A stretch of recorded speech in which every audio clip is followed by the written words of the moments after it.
Wnek. Thank you so much for joining us today. We are really excited to hear your perspective, particularly as a female who's going into aerospace engineering. So why don't you start off by talking a little bit about what got you excited about that career field in the first place? Yeah, of course. Thank you so much for having me today.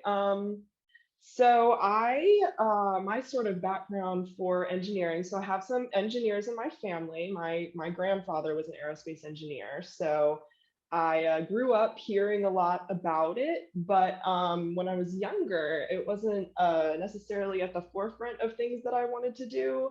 I was very into the arts as a kid, but when I started to get older, I really got interested in STEM just in general as a field. I really liked science, I really liked math, and I was trying to figure out what I could do with that sort of fit my interests. So I started looking into different STEM fields all across the board. I looked into the medical field, I looked into just math, and because that's what I like to do.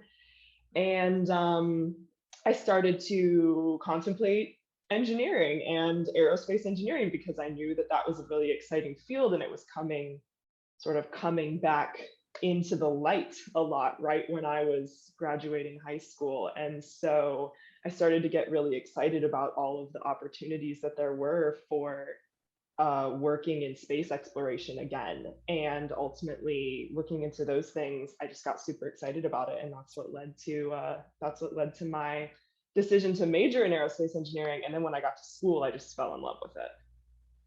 Well, tell us a little bit about your school choice. I know that you're at University of Florida, but did you grow up in Florida, or are you in another state when you talked about your childhood kind of exploits?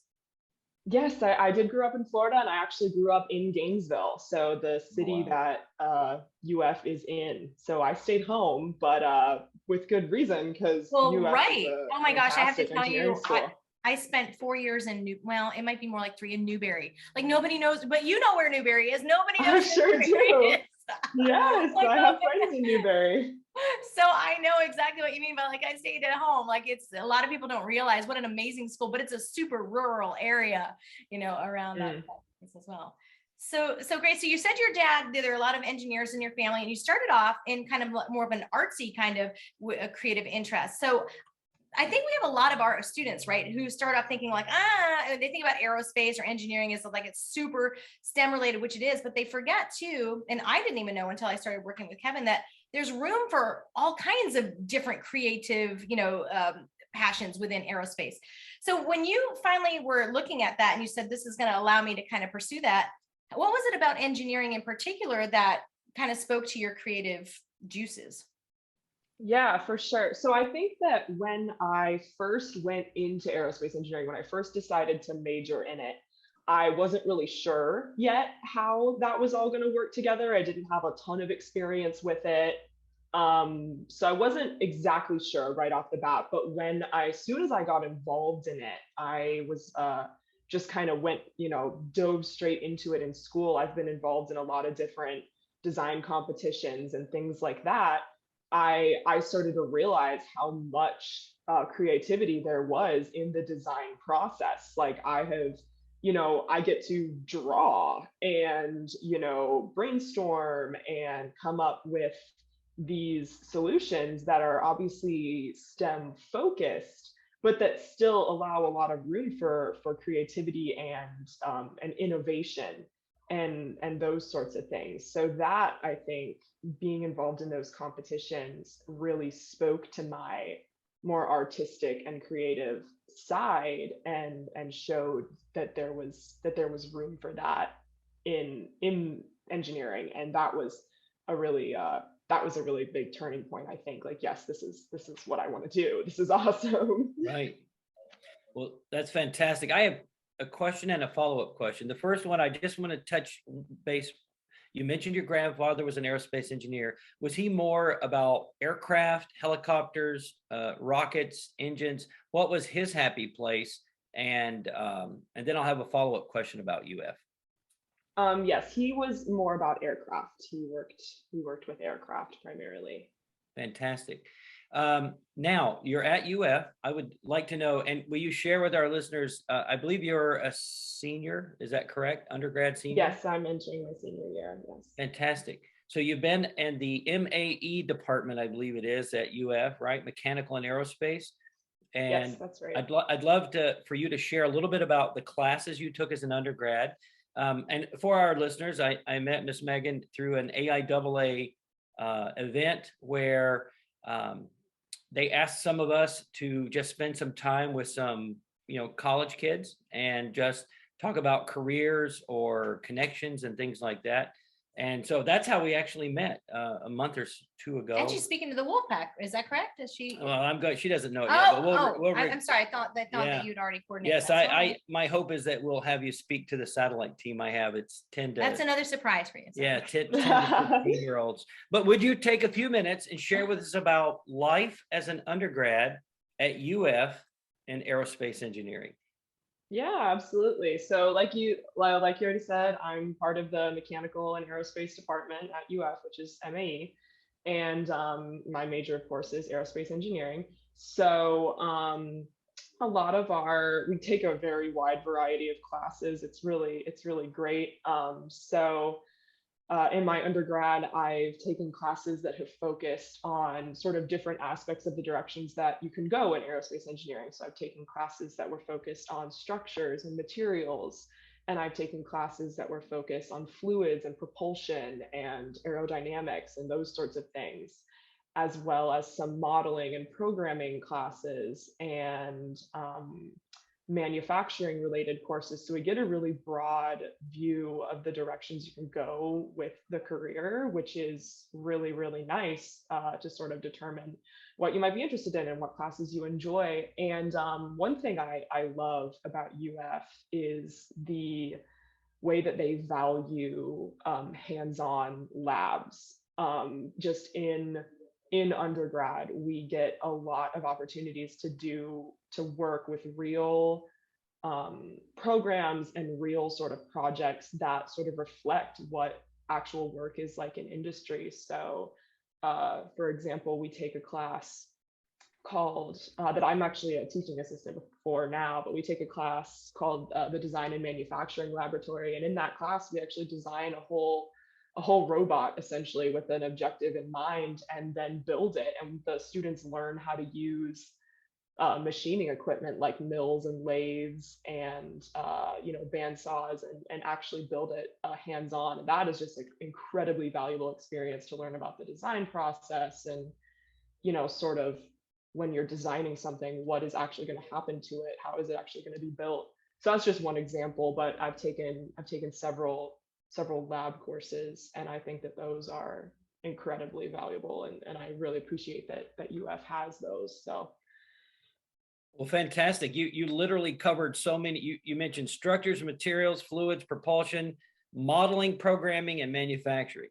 The only thing I think I didn't hear, and maybe you could allow us or elaborate on, is would you say that you had a lot of operations or management classes, or would you say that the hands-on experiences are the opportunity that you have to sort of become experienced in project management or operations?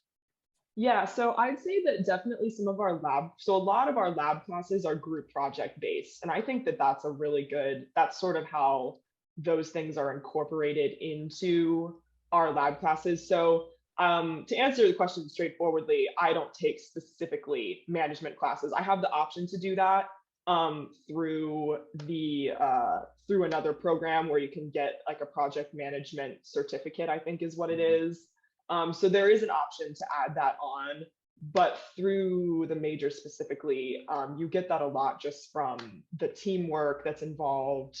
And, we work with systems like organizational systems for parts and drawings and things like that. And we have to document, we make engineering change notices when we're working on our projects and things like that. So it's sort of incorporated into the classes themselves. And then also, if you're involved in extracurricular things like the design projects and such that I've been involved in, that is an excellent way to get that experience. So, I'm not per se getting that project management certificate, but I did act as the project manager for a team this past year, and I learned a lot from that. So there's definitely opportunities to expand on it, and then also, just worked into the classes themselves. So it sounds like, and you probably already kind of alluded to this, or if you didn't even say it straight up, but it sounds like UF would also provide for you opportunities to intern to where you're actually working with those companies to kind of get your feet in the door, so to speak. Yeah, for sure. We have an excellent career fair in the fall and the spring where we get a lot of different companies coming in and talking to us, and it's been really influential for me. That career fair and our Career Connection Center is really helpful. And yeah, so that's definitely helped me in obtaining all the opportunities that I've had. So what are some of the kind of companies where, because when I think about Gainesville, right, I don't really think that I mean, I don't imagine all these space industries kind of like It's known for there. medical. Right, There's a lot of medical startups there, but how about aerospace? But how do they then find the right match for you based on location? Yeah, so you're right to say Gainesville itself doesn't have much for aerospace. I don't think I know anyone in aerospace specifically that has interned in Gainesville, but we have opportunities close by. For example, in Ocala, which is like an hour away from us, there's some aerospace opportunities. Orlando is about 2 hours from us, and they have opportunities. And then, of course, we have the whole Space Coast, which is, it's a little bit far away, but it's still in your home state. So right, I think it's that's doable, definitely a big part of it. Yeah. No, oddly enough, for myself, I have never interned in Florida. I have always wound up going out of state just because of the way it's worked out. But I think a lot of students are at UF, at least we're open to that. We're willing to do that, to sort of see new places for a few months. Well, I was just going to say, I think that actually is great to even have that as an option, so that kids who are able to travel, they're outside of their home state, if that was their home state, or they're willing to go around, and that just opens up their opportunities even more, I would think. Yes. Right.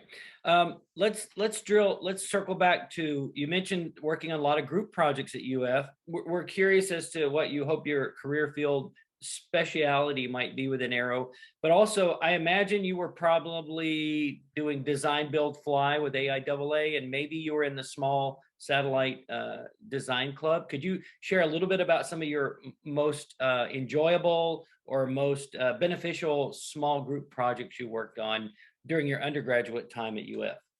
Yeah, so in terms of my design team experience, the team that I've primarily been on was for NASA Student Launch, which is a rocket and payload design competition. That has been my primary involvement, or my biggest involvement, I'd say, so far. I've been involved in that team for the past 3 years, all the years that I've been at UF.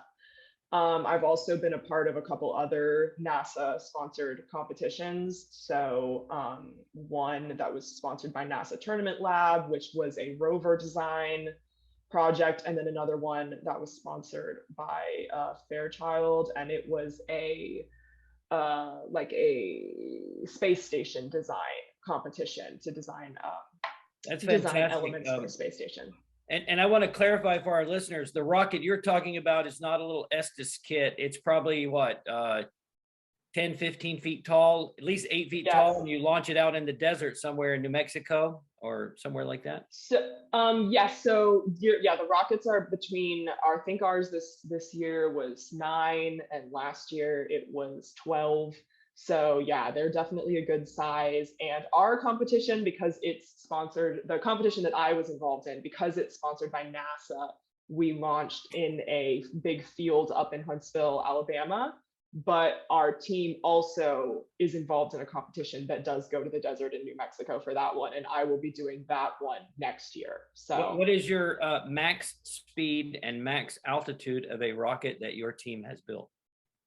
So the current rocket that they are building right now, so I'm not there anymore, obviously, but the current rocket they're working on right now is projected to go to 10,000 feet, and that'll be the highest that we've ever flown.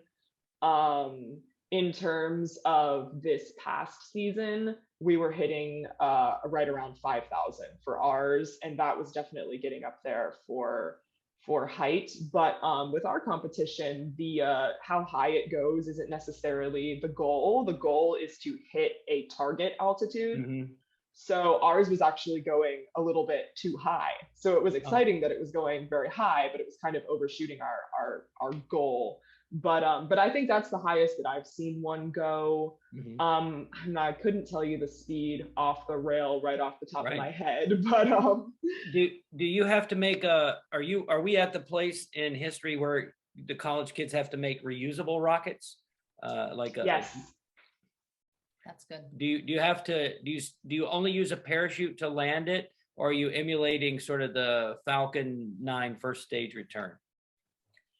We are using parachutes to land it. We're not quite that advanced yet. That would be that would be fantastic. an amazing project. That would be awesome. But no, our rockets do need to be recoverable and reusable in order to be considered a successful flight. But they are recovered just using parachute deployment. Okay, now, and thank you. When do you graduate, and what do you hope to do? What would be your ideal first job upon graduation? Ooh. Well, I graduate in the the fall semester of 2023. So I'm entering my fourth year, and I have 3 more semesters. So I'll graduate in 2023 in December. And in terms of the sort of dream job, I think that right now is what these internship opportunities are helping me figure out, because I'm just getting experience in different, all of my internships and all of my experiences. I've been able to have different roles in different teams, which is really awesome. And that's sort of helping me determine what I'm really interested in, what I might like to do. So I hesitate to give, a straight up answer on exactly what it is I want to do right out of school, because I'm kind of still testing things out and figuring it out. I will say that the um, the internship opportunities have definitely broadened my perspective rather than narrowing it down so far, because there's so many amazing opportunities out there. For example, I initially, when I went into aerospace, was very focused on the space side of aerospace only, and I wasn't interested in the aviation or the aircraft side at all. And then I had the opportunity to work on the F-35 program at Lockheed Martin, and I realized how incredible that technology and work is as well. So, so I'm kind of taking it as it comes with the opportunities that I get to sort of, soak in all the experience and then just kind of see where it leads. Wow, so you're in that age group in the window I read where they're just beginning the preliminary discussions about the new sixth generation stealth fighter. So you're in the right Yeah, window to work on the sixth generation fighter, aren't you? yeah, it could be. Well, I have two questions, one of which I'm going to save towards the end, but I want to go back a little bit to when you were just beginning. Obviously, you had a passion and interest for it, but I would imagine that there were some challenges that you had when you first started as well, and maybe that you still do. So for our students who are interested, like we have a student who's going to UF in fall, or who might be coming behind him, what are some of those biggest challenges that you faced, first going off to college in the engineering realm, that maybe you could provide some insight for our students? Yeah, definitely, definitely. I think a big challenge right off the bat with engineering in general is and this goes for not just aerospace, but I think for pretty much any engineering field, is that there's a lot of background knowledge that you need before you can really dive straight into your field. So my first semester, my first whole year at UF, I did not spend learning about structures and propulsion and manufacturing and some of those things that I listed earlier.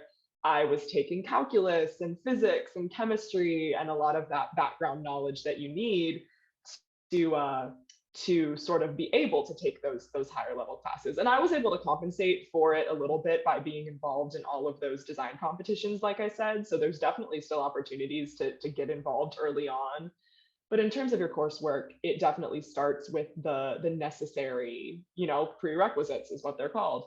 And I know I've seen, and I know for myself, and I've seen for others who go into engineering also, that is probably the more challenging bit right at the beginning, because you're doing a lot of work, the classes are still hard, and you're maybe not necessarily gaining the knowledge from it that you expected or wanted right off the bat. If you were hoping to, walk in and immediately start learning about rockets, you can't until you understand chemistry.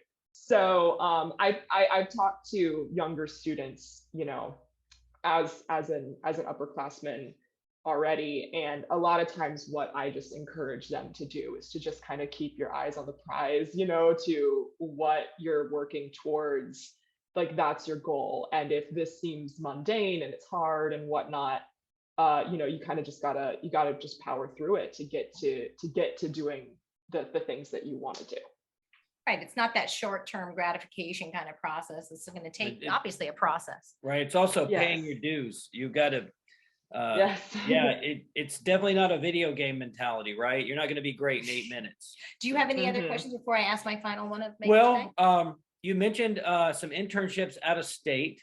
Maybe we did that offline, but would you like to share anything about where you've been previously? And you mentioned the F-35, and I was trying to remember. I thought it was the F-22 they made vertically in Atlanta, but could you share anything about your internship experiences, as vague or specific as you'd like to be? Yeah, of course. So last summer, I interned in Fort Worth, Texas, at Lockheed Martin Aeronautics. And that was where I worked on the F-35 program. I was a structures and materials engineering intern, and I worked on aircraft harnessing. So all of the I actually didn't know what harnessing was until I worked this job. So it is, all the wiring that goes into an aircraft. So I got to have that experience in Texas. I learned so much about that plane and the program, and just about aircraft in general, and different. I had the opportunity to learn different structures and materials sort of programs. Right. Like different CAD softwares and simulation softwares and things like that. So that was a great experience. I had a great team and everything like that. So I really appreciated that. And then moving forward, I am now working for Northrop Grumman Tactical Space Systems in Gilbert, Arizona. And here I'm doing more electrical engineering work. And I'm not, since I'm still currently working here, so I'm not exactly sure how much I can expound exactly on that. But yeah, I'm doing more electrical work here, and I'm getting to learn actually programming languages and things like that. So again, just getting to learn a whole bunch of new skills. Right. So, and one F-35 question, I would imagine we're so far beyond the days where there were physical cables, where a pilot could move a control surface by a mechanical, a literal steel cable. Could you make any comments as to how hard it is to separate the physical aircraft from all the software and the code and the computers that are used to help it, reach its optimal performance?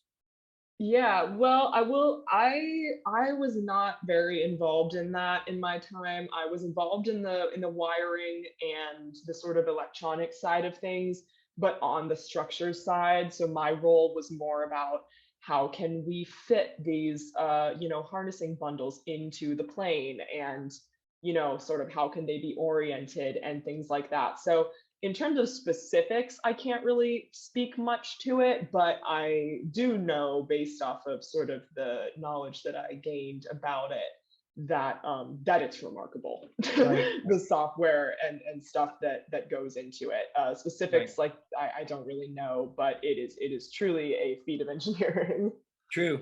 I imagine it's the exact opposite of an A-10, which is a super low tech but highly survivable, vehicle that's used for close air support.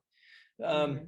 Well, I'm just going to get to, just for the sake of time, we don't want to keep her any longer than we have to, although we'd love to have you obviously come back at some point. And I know that Kevin will share that with you, but I was especially drawn in your bio to a quote, and I don't have it in front of me, so I'm just trying to go off of memory now, which was really almost like your life mission or your goal as to how aerospace engineering was important to you. And it really was about making it a better and safer world, just to kind of paraphrase. Can you share for our audience, and any final words of advice for how this career field will be able to do those, or at least what do you hope to do to be able to make it a better and safer world? Yeah, definitely. And I'll backtrack a little bit to sort of when I first went into engineering, I don't think it was because I had a big sort of goal in mind for it. It was just kind of this is interesting, and I think I could do this. And as I became more familiar with the field and the different projects that can be worked on and sort of the paths that can be taken, this sort of idea of how this could be fulfilling sort of formulated. And I think that the aerospace engineering field, if you really think about it on a broad perspective, a lot of the projects that people are working on they are either made to learn about our world through science and study and exploration and discovery and things like that, or they are to protect people through the defense side of the industry, or even just using that science to learn about our earth and how we can protect it and make things better and things like that. And so that sort of is the perspective that I have gained on it, that kind of no matter what I wind up doing, it ultimately comes back to those goals. And I find that very I guess very uplifting, I would say, and sort of what makes the career fulfilling for me. Right. Well, in any final words of advice that you have for any students? I know that you already shared the idea that, yeah, don't expect to be working right away in that career field, but anything else you want to share with our listeners who might be thinking about going into the engineering field that they may focus on now, say even as early as middle to high school, and then we'll wrap it up. Yeah, I would just say keep on keep on exploring, keep on looking into it, and then also to never ever believe that you can't do it. I would especially direct that at my girls, just to believe that you can do it and that you're capable of doing it, and people will respect your ability to do it. And just to believe in yourself, and if this is something that you're interested in, that you're passionate about, just don't let anything stop you.